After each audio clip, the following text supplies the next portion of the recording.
Assalamualaikum warahmatullahi wabarakatuh. Salam sejahtera untuk kita semua. Gimana kabar teman-teman di Ari Sobat 7? Terima kasih buat teman-teman yang masih setia dan selalu dukung channel kami. Alhamdulillah kini channel kami sudah bisa mulai berbagi lagi tentang cerita kisah cinta romantis. Pada kesempatan kali ini kami akan menceritakan lagi tentang kisah cinta romantis bertobatnya sang mafia. Sebelum teman-teman menonton videonya, kami mengucapkan beribu-ribu terima kasih karena teman-teman semua masih setia dengan channel kami. Tidak usah panjang lebar, mari kita dengarkan dan tonton bersama-sama. Bertobatnya Sang Mafia, Episode 1, Suara rintihan seorang lelaki yang saat ini tengah disiksa dengan begitu kejamnya oleh seseorang yang saat ini tengah duduk di kursi berwarna hitam tersebut dengan angkuhnya. Siksa dia sampai mengakui apa yang telah dia perbuat padaku. Perintah si lelaki misterius tersebut kepada anak buahnya, yang saat ini tengah memegang cambuk siap mencambuk lelaki yang saat ini tengah berbaring tidak berdaya dengan luka cambuk di sekujur tubuhnya. Tuan, saya benar-benar tidak mengkhianatimu Tuan. Saya benar-benar tidak tahu dari mana polisi bisa mendapatkan informasi tentang penyelundupan narkoba itu, ucap si lelaki yang saat ini tengah disiksa dengan begitu kejamnya. Lelaki itu pun berdiri dan menatap ke arah lelaki yang saat ini tengah tak berdaya tersebut. Kau ingin membohongi aku dengan berdalih bahwa kau tidak mengetahui kejadian yang sebenarnya, sampai polisi mengetahui tentang rencana kita untuk menyelundupkan narkoba itu. Aku bukan orang bodoh yang gampang untuk kau tipu, sekarang aku ingin bertanya padamu. Siapa yang bertanggung jawab untuk mengatakan semua masalah saat kita akan melakukan penyelundupan itu? Tanya si lelaki dengan tatapan dinginnya. Lelaki yang tengah disiksa itu pun ketakutan karena memang dialah yang bertanggung jawab atas semua masalah yang terjadi saat dia melakukan penyelundupan narkoba itu. Dan yang hanya mengetahui tentang masalah itu adalah si lelaki yang saat ini tengah disiksa tersebut. Dia hanya bisa diam dan tidak bisa menjawab pertanyaan dari ketuanya. Si ketua itu pun tersenyum sinis saat anak buahnya tidak bisa menjawab pertanyaan. Siksa dia sampai mati, perintah si lelaki kejam tersebut dan tanpa menunggu lama lagi semua anak buah lelaki itu langsung menyiksa si pengkhianat sampai mati. Tidak Tuan, saya mohon maafkan saya benar-benar tidak memiliki pilihan lain lagi. Karena mereka semua mengancam anak dan juga istri saya mohon Tuan maafkan saya. Jangan bunuh saya, bagaimana jika nanti saya mati dan anak juga istri saya tidak akan ada yang mengurusnya Tuan. Saya mohon Tuan, jangan siksa saya sampai mati. Saya akan menerima semua siksa dari Tuan. Asalkan Tuan tidak membunuh saya, teriak si lelaki tersebut dengan suara lirih sambil memohon kepada ketuanya untuk tidak membunuh dia. Tapi lelaki itu sama sekali tidak peduli dengan permohonan dari anak buahnya yang sudah mengkhianati dia. Setelah itu lelaki itu pun berjalan keluar dengan wajah dinginnya, dan menyalakan rokok dengan gagahnya. Lelaki itu bernama Charles Leon Osborn. Salah satu ketua geng mafia yang cukup terkenal di negara Asia. Siapa yang tidak mengenal dengan keluarga Osborn yang menjadi salah satu keluarga terkaya di negara A. Bahkan saat ini keluarga Alistair termasuk dari salah satu keluarga yang ditakuti oleh geng mafia lainnya. Karena kekuasaan yang mereka miliki cukup luas dan mereka juga terkenal akan kekejamannya. Saat ini Leon pun masuk ke dalam mobilnya dengan terus menyesap rokok yang saat ini dia hisap. Leon benar-benar berdarah dingin. Dia bahkan tidak pernah memberikan ampun kepada siapapun yang telah menjadi pengkhianat di dalam lingkungannya. Dan kini sudah tidak terhitung lagi berapa banyak anak buah yang telah Leon bunuh karena mereka semua telah berani mengkhianatinya. Tuan, kita akan pergi kemana? Tanya supir pribadi Leon yang bernama Hans yang saat ini duduk di depan pengemudi. Kita kembali ke markas saja. Lagian ada sesuatu yang ingin aku katakan kepada anak buahku agar mereka lebih berhati-hati dengan kehadiran polisi, yang senantiasa mengincar keberadaan kita di sini. Si pengkhianat itu sungguh benar-benar membuatku muak, karena dia telah berani membocorkan tentang rahasia penyelundupan narkoba itu. Hans, kau dengar bukan alasan dia tadi berani mengkhianati aku. Karena dia lebih memilih anak dan juga istrinya, sungguh merepotkan bukan karena demi mereka dia harus rela mati. Aku yakin setelah dia mendengar kabar bahwa suaminya telah mati maka dia akan mencari lelaki lain yang lebih dari dia. Dan dia hanya mati sia-sia. Benar-benar sangat mengenaskan. Ucap Leon dengan bercerita kepada Hans bahwa dia melakukan semua itu benar-benar hanya menyia-nyiakan hidupnya demi keluarga yang sama sekali tidak mencintai dia. Selama ini Leon memang tidak pernah menyimpan perasaan kepada wanita manapun, karena dia tahu bahwa saat dia memulai untuk jatuh cinta maka dia harus siap akan terluka dan menderita. Leon sama sekali tidak pernah ingin merasakan semua itu. Bahkan dalam segala hal Leon tidak pernah ingin kalah. Dia memiliki obsesi yang sangat tinggi karena baginya kekuasaan adalah hal yang paling utama. Hans yang saat ini mendengarkan apa yang dikatakan oleh Leon pun hanya bisa diam dan tidak memberikan tanggapan apapun padanya. Karena Hans tahu bahwa Leon sangat tidak menyukai sebuah rumah tangga, dan juga kehidupan Leon di masa kecilnya yang penuh luka saat dia masih kecil. Dulu keluarga Leon adalah keluarga yang paling bahagia. Kedua orang tua Leon yang begitu sangat mencintai Leon. Leon juga memiliki seorang ibu yang sangat menyayangi dia. Ayah Leon dari dulu memang sudah menjadi pengusaha sehingga dia selalu sibuk untuk mengurus perusahaannya. Hingga hal yang pahit membuat Leon sama sekali tidak mempercayai seorang wanita. Ibu Leon berselingkuh dengan lelaki lain yang jauh lebih muda dari ayahnya. Hingga sang ibu meninggalkan Leon dan juga sang ayah demi lelaki tersebut. Saat itu juga hati Leon sangat hancur dan dia bersumpah pada dirinya sendiri, bahwa dia tidak akan mempercayai seorang wanita manapun di dunia ini.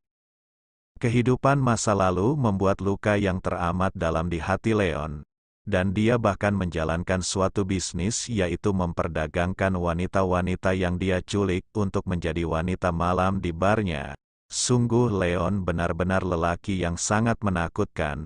Dia tidak akan memandang siapapun untuk dia bunuh dan dia siksa. Siapapun yang telah membuat Leon marah, maka dia harus bersiap untuk mati. Dan setelah beberapa jam perjalanan, kini akhirnya mereka berdua pun telah tiba di sebuah markas yang menjadi tempat di mana Leon dan juga anak buahnya melakukan meeting untuk menjalankan rencana mereka semua. "Tuan, kita sudah sampai," ucap Hans dengan menghentikan mobilnya lalu membuka pintu untuk Leon. Leon pun keluar lalu membuang puntung rokok yang tadi dia pakai. Dia menginjaknya sambil menatap ke arah markasnya yang sudah beberapa tahun ini menjadi tempat ternyaman bagi Leon. "Siapkan ruangan meeting malam ini. Aku ingin membicarakan sesuatu kepada mereka semua tentang masalah penyelundupan narkoba ini. Si lelaki bodoh itu benar-benar mengancam keselamatan bagi semua orang yang ada di sini.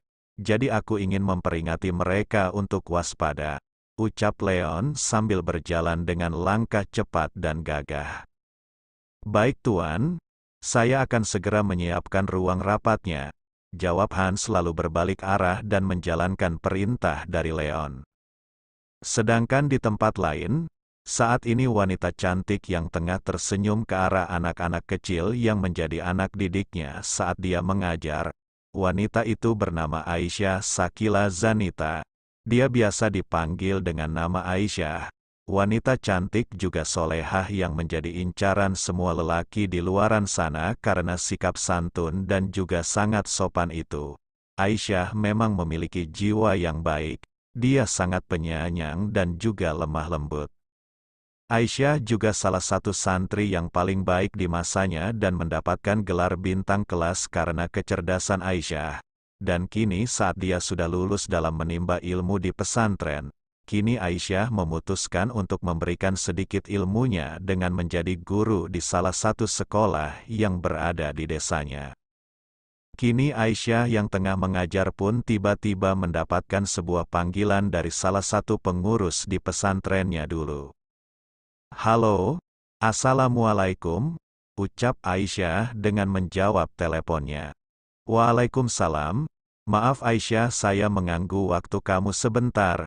Ada sesuatu yang ingin saya katakan sama kamu," ucap salah satu pengurus yang saat ini tengah menelpon Aisyah. "Iya Pak Ustadz, ada apa?" tanya Aisyah dengan raut wajah penasarannya. "Ada kabar baik untuk kamu Aisyah. Tadi aku mendapatkan informasi dari salah satu temanku, bahwa kamu lolos dalam seleksi untuk kuliah di Universitas Islami yang berada di kota." Bukankah kamu waktu itu ikut dalam kompetisi untuk mendapatkan beasiswa di universitas tersebut, dan kini hasilnya sudah keluar dan kamu salah satu peserta yang mendapatkan beasiswa tersebut Aisyah? Selamat ya Aisyah, dan kami sebagai pengurus di pesantren tempat kamu pernah menimba ilmu pun merasa sangat bangga atas prestasi yang kamu capai. Sekali lagi selamat Aisyah, kata si pengurus tersebut dengan bangganya mengatakan bahwa dia sangat bahagia atas prestasi yang diraih oleh Aisyah. "Alhamdulillah, terima kasih banyak Pak. Saya benar-benar tidak menyangka bahwa saya akan mendapatkan beasiswa tersebut. Karena saya yakin bahwa pasti ribuan peserta yang ikut dalam lomba tersebut," jawab Aisyah dengan perasaan bahagia karena dia tidak menduga bahwa dia akan menjadi salah satu peserta yang mendapatkan beasiswa dalam universitas tersebut.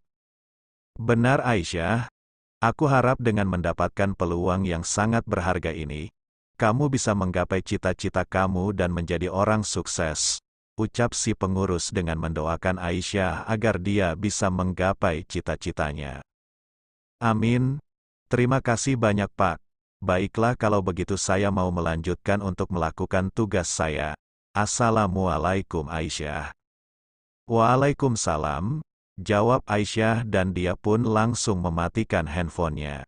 Setelah itu Aisyah merasa sangat bahagia karena apa yang selama ini dia cita-citakan akhirnya terwujud.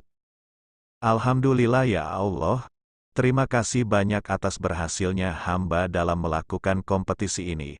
Hamba benar-benar tidak menyangka bahwa hamba akan mendapatkan beasiswa ini. Terima kasih banyak ya Allah," ucap Aisyah dengan perasaan bahagia dan selalu mengucapkan rasa syukurnya atas semua nikmat yang saat ini tengah terjadi padanya. Sedangkan di tempat lain, saat ini Leon tampak menyuruh semua anak buahnya untuk berkumpul dengan membicarakan tentang masalah yang saat ini tengah terjadi. "Aku katakan kepada kalian semua bahwa saat ini keadaan bisnis kita sedang terancam. Jadi aku akan memberikan kalian waktu untuk pergi dari markas ini selama beberapa bulan sampai keadaannya kembali normal. Aku juga akan pergi dari negara ini dan mencari tempat yang aman untuk aku. Kalian tahu bukan, bahwa keadaan militer di negara ini sangat kuat dan aku khawatir bahwa keberadaan kita akan diketahui dan membuat kita semua berada di dalam penjara. Jadi selama beberapa bulan kalian pergilah ke negara manapun yang kalian inginkan, tapi jangan lupa dengan tugas kalian," ucap Leon dengan memperingati semua anak buahnya untuk tetap waspada, dan mulai dari sekarang Leon dan juga anak buahnya akan meninggalkan markas ini dan berpencar untuk mencari tempat yang aman. "Siap Tuan," jawab semua anak buah Leon dengan serentak. Dan setelah pemberitahuan itu kini Leon pun berjalan keluar dari markasnya, dan Hans yang mendengar tentang apa yang tadi dikatakan oleh Leon pun cukup terkejut, karena tidak biasanya Leon akan memerintahkan semua anak buahnya untuk meninggalkan markas ini. "Tuan, kenapa Tuan menyuruh semua anak buah Tuan untuk pergi meninggalkan markas ini? Lalu siapa yang akan menjaga markas kita ini Tuan? Bagaimana jika nanti ada penyusup yang datang untuk mencuri semua barang-barang yang berada di markas kita ini?" ucap Hans dengan ekspresi wajah bingungnya saat mengetahui tentang apa yang dilakukan oleh Leon pada semua anak buahnya. Hans, apakah kamu meragukan tentang apa yang aku lakukan? Tanya Leon dengan wajah santainya saat dia melihat ke arah Hans yang tampak terlihat panik. Hans menjadi diam saat Leon bertanya tentang kemampuan yang dimiliki oleh Leon. Selama ini tidak akan ada orang yang akan mengerti tentang apa yang sebenarnya direncanakan oleh Leon, karena apa yang dilakukan oleh Leon selalu berada di luar nalar. Karena saat Leon memerintahkan anak buahnya untuk pergi, maka pasti akan ada sesuatu yang terjadi, dan rencana Leon juga tebakannya tidak pernah salah. Hans pun menatap yakin ke arah Leon yang saat ini berada di depannya dengan tatapan santainya. Maafkan saya Tuan, karena telah berani meragukan tentang pemikiran Tuan. Saya yakin bahwa apa yang dilakukan oleh Tuan adalah hal yang benar, dan saya akan selalu berada di samping Tuan untuk menemani Tuan, jawab Hans dengan suara tegasnya bahwa dia akan mengabdikan dirinya kepada Leon. Leon pun tersenyum bahagia saat dia mendengar tentang apa yang dikatakan oleh Hans padanya. Selama ini hanya Hanslah anak buah yang paling dia percaya, karena sejak dulu Hans selalu berada di sampingnya dan tidak pernah mengkhianati Leon. Baiklah, kalau begitu cepat siapkan pesawat pribadi. Kita akan pergi ke sebuah negara yang di sana kita pasti akan aman dan kita masih bisa menjalankan bisnis kita, ucap Leon dengan memerintahkan Hans untuk segera menyiapkan pesawat pribadi untuk dirinya. Baik Tuan, saya akan segera menjalankan perintah dari Tuan, jawab Hans dan dia pun langsung bergegas untuk menyiapkan pesawat pribadi untuk Leon. Dan tak lama kemudian, kini Hans pun telah mempersiapkan pesawat pribadi untuk Leon.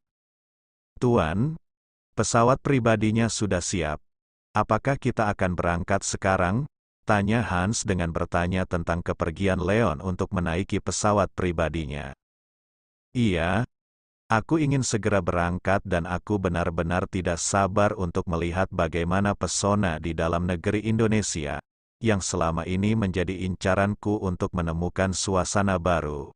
Hans, siapkan semua barang-barangku, karena mungkin aku akan berada di sana cukup lama, perintah Leon dengan meminta Hans untuk menyiapkan semua barang-barangnya.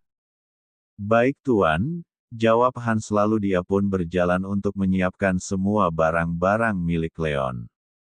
Setelah beberapa jam melakukan perjalanan jauh tersebut, kini Leon dan juga Hans pun telah tiba di negara Indonesia, dan mereka pun tampak langsung berjalan untuk mencari sebuah apartemen yang cocok untuk mereka berdua. Sebenarnya Leon sudah memberitahukan kepada sang ayah bahwa saat ini dia akan berada di luar negeri untuk bersembunyi selama beberapa hari dari kejaran para polisi yang mengincar dirinya. Karena selama dia menjadi ketua mafia begitu banyak orang-orang yang ingin menjatuhkan Leon, tapi kekuatan Leon yang cukup kuat tidak membuat dia hancur. Bahkan musuh-musuhnya lah yang dibuat hancur oleh Leon. Tuan, kita akan tinggal di sebuah apartemen yang paling mewah di negara ini, dan saya sudah memesannya, ucap Hans dengan melaporkan kepada Leon bahwa dia sudah menemukan tempat tinggal untuk mereka berdua. Baiklah, kita akan pergi ke sana, jawab Leon lalu berjalan masuk ke sebuah mobil yang saat ini tengah menunggu kedatangannya. Leon pun menjadi pusat perhatian orang lain karena wajah tampannya itu. Bahkan saat ini penampilan Leon yang sangat gagah pun membuat semua wanita yang melihat ke arah Leon menjerit histeris karena ketampanannya. Setelah keramaian tersebut, kini mereka berdua pun telah tiba di apartemennya. Tuan, apakah kita perlu melakukan penyamaran? Tanya Hans dengan meminta pendapat dari Leon tentang identitas dirinya. Hans, kau sudah mengenal aku sejak lama. Seharusnya kau tahu apa yang harus kamu lakukan bukan? Jawab Leon sambil menatap ke arah depan dan tidak melihat ke arah Hans yang saat ini tengah bertanya pada dirinya. Baik Tuan, saya mengerti dengan jawaban Tuan. dan ini adalah identitas baru Tuan selama Tuan berada di negara ini, ucap Hans dengan memberikan sebuah kartu identitas baru untuk Leon. Kini nama Leon bukan lagi Charles Leon Osborn melainkan Leonardo DiCaprio Wilson. Leon pun tersenyum saat melihat identitas baru Leon yang dipersiapkan oleh Hans untuk dirinya. Kau benar-benar sangat pintar Hans, ucap Leon dengan memuji kinerja Hans yang sangat baik. Kini mereka berdua memiliki identitas yang berbeda, dan kini mereka berdua bisa bersembunyi dari polisi yang ingin menangkap dirinya dan tidak akan ada yang menemukan dengan identitas barunya ini. Sedangkan di tempat lain, saat ini Aisyah pun juga sudah berada di kota dan memulai belajar di Universitas Islami yang ada di kota ini. Universitas tersebut adalah salah satu universitas terbaik di kota ini. Dan selama ini Aisyah sangat ingin untuk bisa menimba ilmu di universitas tersebut dan kini apa yang diinginkan oleh Aisyah akhirnya terwujud juga. Alhamdulillah ya Allah, pertama belajar di sini aku sangat bahagia, dan akhirnya apa yang aku cita-citakan dulu kini bisa terwujud untuk belajar di universitas ini. Ya Allah, semoga ilmu yang hamba dapat bisa berguna untuk orang lain dan juga diri hamba sendiri. Amin. Ucap Aisyah saat dia baru saja selesai dalam belajar. Tiba-tiba suara dering ponsel Aisyah terdengar dari dalam tasnya, dan dia pun langsung mengambil handphonenya tersebut dan ternyata yang menelponnya adalah abahnya. Assalamualaikum Abah. Waalaikumsalam Aisyah. Bagaimana hari pertama kamu belajar di sana? Apakah lancar nak? Tanya Abah Aisyah yang saat ini berada di desanya. Alhamdulillah Abah, hari pertama Aisyah belajar di sini semuanya lancar, dan Aisyah sangat bahagia karena impian Aisyah bisa terwujud. Jawab Aisyah dengan sangat antusias saat dia berbicara dengan abahnya. Alhamdulillah, semoga kamu sukses ya nak. Dan apa yang kamu cita-citakan bisa segera terwujud. Dan semoga Allah selalu menjaga kamu di sana. Ucap sang abah dengan memberikan doa juga semangat kepada Aisyah. Amin. Terima kasih banyak abah. Jawab Aisyah. Abah, gantian. Umi juga mau ngobrol sama Aisyah. Sekarang berikan handphonenya. Ucap Umi Aisyah yang saat ini berada di samping Abah dengan meminta handphonenya untuk berbicara dengan Aisyah. Iya Umi, ini handphonenya, kata si Abah dengan wajah kesalnya sambil memberikan handphonenya. Halo Aisyah, ini Umi nak, bagaimana kabar kamu di sana? Tanya Umi Aisyah dengan sangat bersemangat saat dia berbicara dengan Aisyah. Alhamdulillah Umi. Aisyah dalam keadaan baik. Umi juga Abah bagaimana kabarnya? Tanya balik Aisyah kepada uminya. Alhamdulillah kami berdua juga baik nak. Oh ya Aisyah, kalau kamu butuh apa-apa kamu nanti bilang sama Umi ya. Nanti pasti Umi akan usahakan buat kamu. Pokoknya kamu tidak perlu lagi memikirkan soal biaya, karena di sini kami berdua akan berusaha untuk kamu. Kamu fokus saja belajar di sana dan mendapatkan nilai terbaik serta bisa mencapai cita-cita kamu nak, ucap Umi Aisyah dengan sangat perhatian kepada Aisyah, agar dia tidak memikirkan tentang masalah biaya. Amin Umi, terima kasih banyak. Semoga kalian di sana sehat-sehat ya Umi. Kalian berdua juga tidak perlu mengkhawatirkan Aisyah di sini. Insya Allah Aisyah bisa menjaga diri Aisyah dengan baik. Baiklah kalau begitu Aisyah mau pulang dulu ke kosan Aisyah Umi. Assalamualaikum, kata Aisyah dengan berpamitan kepada uminya. Waalaikumsalam, jawab sang Umi lalu dia pun mengakhiri panggilannya. Saat ini Aisyah pun dengan bersemangat kembali ke kosannya yang tidak jauh dari universitas dia. Sedangkan di tempat lain saat ini Leon tengah duduk santai sambil melihat ke arah luar jendela yang terlihat begitu banyak orang-orang yang menaiki kendaraannya dengan berlalu lalang. Tuan, ini adalah perusahaan yang akan menjadi milik kita. Kita juga sudah mendapatkan semua surat-surat resmi dalam pembelian semua saham-saham, dan juga beberapa perusahaan di kota ini, ucap Hans dengan memberikan semua berkas-berkas tentang perusahaan yang saat ini berada di tangan Leon. Leon pun tersenyum puas dengan kinerja Hans yang sangat luar biasa ini. Dia pun menatap ke arah Hans dan menepuk-nepuk bahunya. Kerja bagus Hans, aku tidak menyangka bahwa selain cerdas kau juga ternyata sangat cepat dalam menjalankan perintah dariku. Aku akan memberikan bonus untukmu bulan ini, kata Leon dengan tersenyum ke arah Hans yang saat ini berada di depannya. Terima kasih banyak Tuan, jawab Hans sambil menundukkan kepalanya. Hans, aku punya satu lagi keinginan. Bisakah kamu mencari sebuah klub untukku? Tentu saja bisa Tuan. Saya akan segera mencarikan sebuah klub yang Tuan inginkan, jawab Hans dengan penuh keyakinan. Bagus, tapi aku ingin sebuah klub yang di dalamnya begitu banyak wanita-wanita cantik dan juga seksi. Ingat Hans, meskipun kita di sini untuk bersembunyi tapi pekerjaan kita akan tetap berjalan. Tugas-tugas semua anak buah kita masih mereka lakukan. Jadi lakukan apa yang sudah menjadi tugas kamu. Kumpulkan beberapa wanita cantik untuk kita jual. Dan masalah narkoba dan juga senjata api aku yang akan melakukannya. Ucap Leon dengan berbisik di telinga Hans. Agar tidak ada yang mendengar apa yang mereka berdua katakan meskipun sebenarnya mereka hanya berdua saja. Baik Tuan, saya akan melakukan tugas yang Tuan perintahkan dengan baik. Jawab Hans dengan suara tegas dan tentu saja membuat Leon tersenyum bahagia dengan sikap Hans. Waktu pun berjalan begitu cepat. Sudah 1 bulan lamanya Leon berada di kota ini dengan identitas yang baru. Kini Leon memiliki beberapa perusahaan yang berdiri di berbagai kota di negara ini. Bahkan kini nama Leon tengah menjadi perbincangan hangat di kalangan pengusaha. Karena Leon bisa membuat perusahaan menjadi salah satu perusahaan terkenal hanya dalam waktu 1 bulan.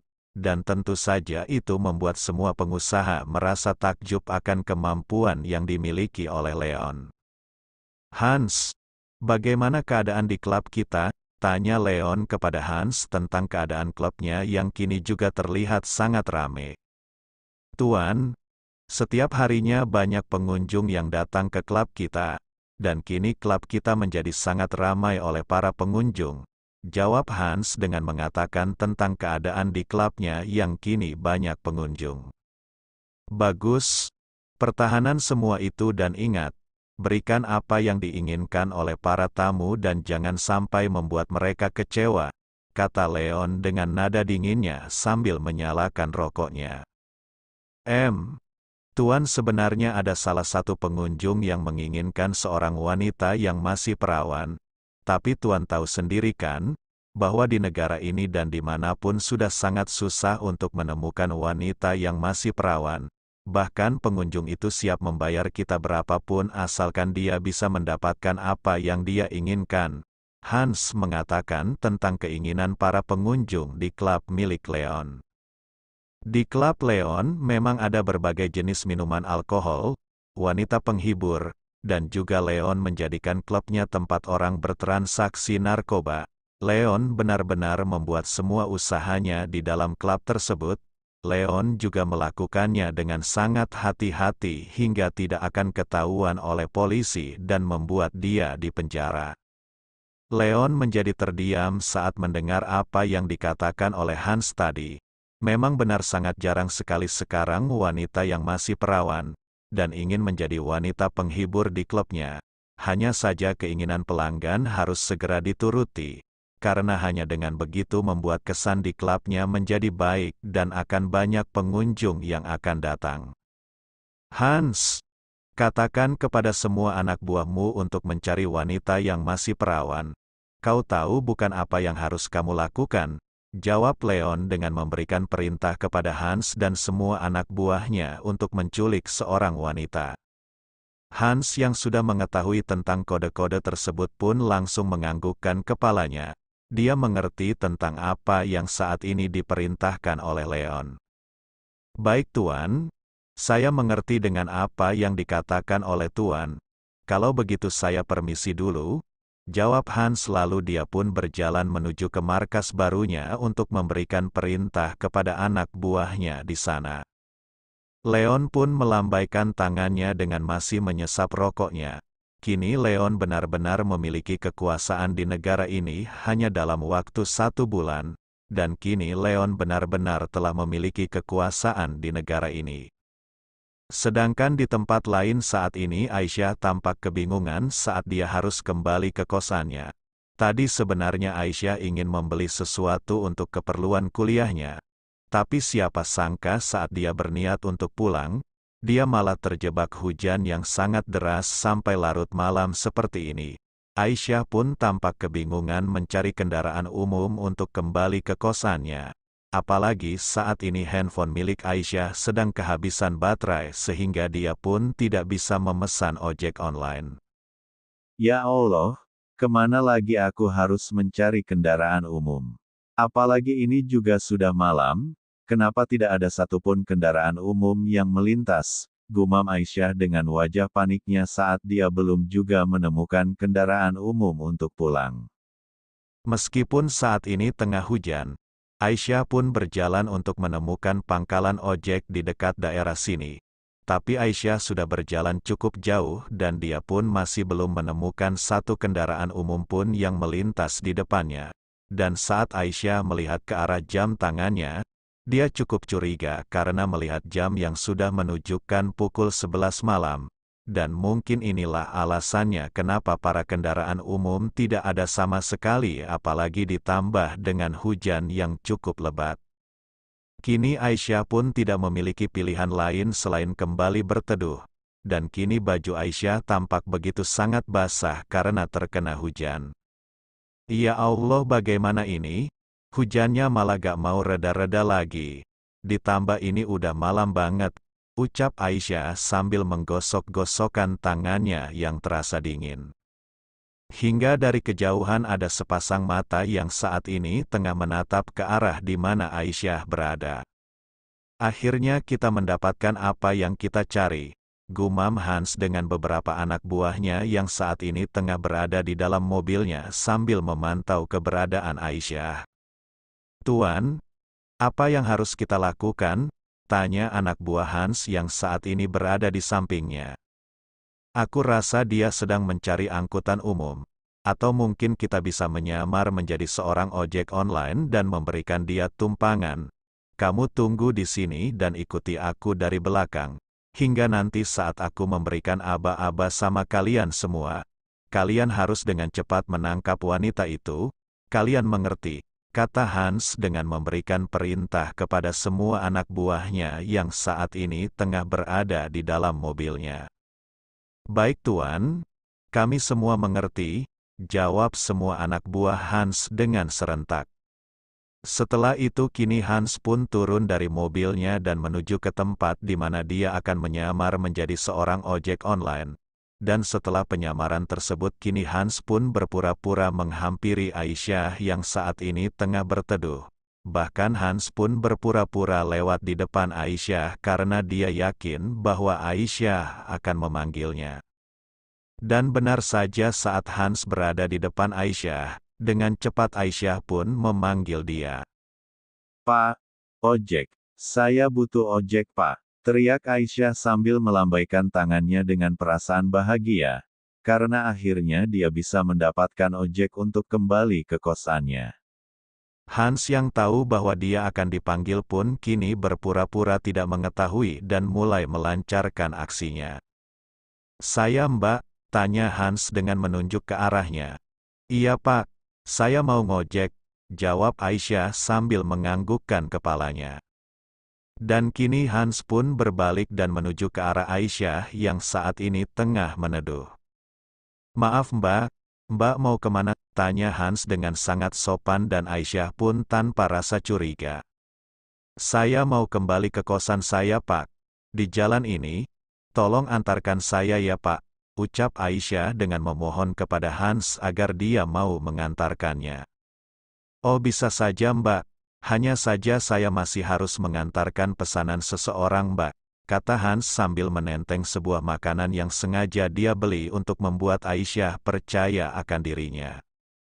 Bahkan Hans pun dengan sengaja memakai pakaian ojek online dan membawa sebuah makanan, dan kini Aisyah pun menganggukkan kepalanya seraya setuju dengan permintaan Hans. Baiklah Pak, tidak apa-apa.